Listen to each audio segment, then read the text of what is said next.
This Saturday, the church will be celebrating the Feast of St. Demetrius on the new calendar, and there is a new nearby parish dedicated to the saint that will be celebrating Vespers and have dinner afterwards on Friday night.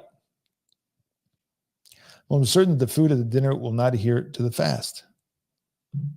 That's a shame. They might even say that they had the bishop's blessing to do so. Is this valid? No, of course not. Nobody has the power or authority to do away with the fast of the church. Unless you're sick and there's some need, right? But just to, we get to our fast day, we're going to just eat meat and dairy. No, actually the Typicon doesn't call for that.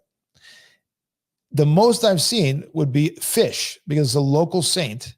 That's the law, the rule rather of the Typicon, that if you have a local saint, the local bishop or the local church could say, in our diocese, because this saint is a local saint or a great saint or the patron of the diocese, whatever, we have fish on that day. That's it. That's as far as it goes. Dairy and meat I've never heard of, never seen. It would be scandalous in the old country if they approved of it. Now, do people do it? Yeah, they do it. All kinds of people do it. I need to get rid of that. I always forget. Does that mean that it's blessed and good and that you should imitate them? No. I mean, I remember, receiving the teaching from I was just a year in Greece 23 years ago. And I had the teaching from the Athonites that I knew that you fast on Saturday night. You don't eat meat or dairy, and to be able to commune on Sunday. That's what they do. They fast actually most of them fast all day Saturday, or at least from lunch on. And maybe they only eat oil. They don't eat dairy and meat. Now that's not the practice in all the Orthodox Church by any means, but that's what I had been taught. So anyway, I went to a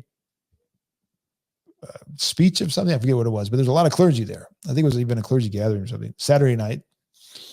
And I saw some Athonites there because I didn't know them, but anyway, the point is they all were eating meat and dairy. Now, I didn't know at the time that this is not a universal practice.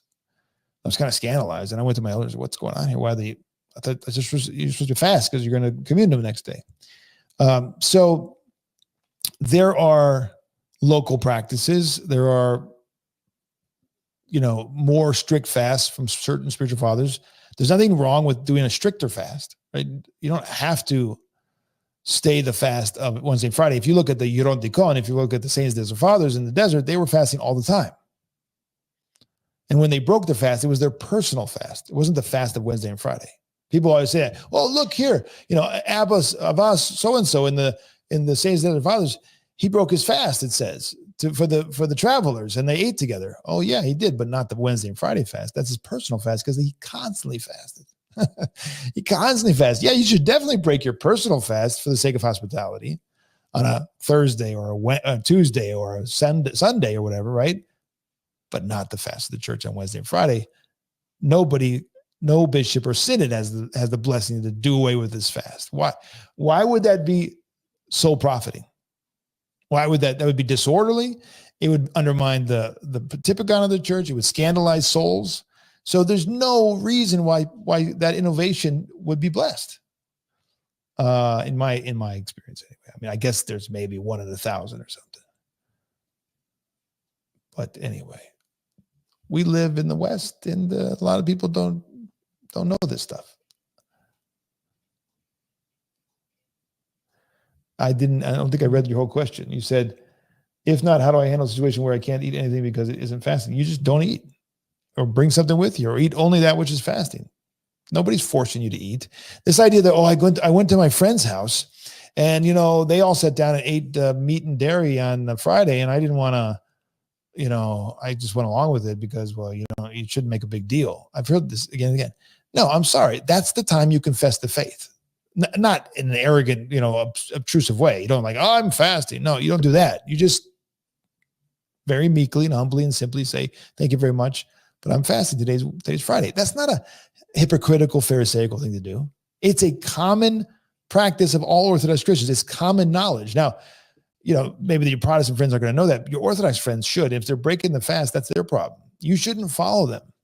There have been less people made saints and martyrs for that. I mean, read the Synaxarion. You have saints who refused to break the fast and they were martyred. So this is a commandment. It's like, oh, can I break the commandments? No, you can't actually. You shouldn't. I mean, you can, but you shouldn't. If you're asking me permission to do that as a spiritual father, I'm going to say, no, I'm not going to bless that. I'm not responsible for that. You shouldn't do that. Now, if you say, oh, I'm weak, I can't do it. Okay, well, that's different. But it's if you go there and you intentionally trample upon the common politia, the common life of the Christians on such a basic thing, well, you can see where this is going to go. It's just secularization. It's going to be for your own life and for others. If you do it once, you do it twice, you do it 3 times. So you don't see this stuff in the lives of the saints. They don't live like that. They don't imitate that. They don't put water in the wine because, hey, well, I don't want to have to tell people, today's Friday. No. You'd be very discreet about it, be very humble about it. Don't make a scene. Absolutely. Maybe I'm sick. Forgive me. I need to go home or whatever. I mean, maybe something like that.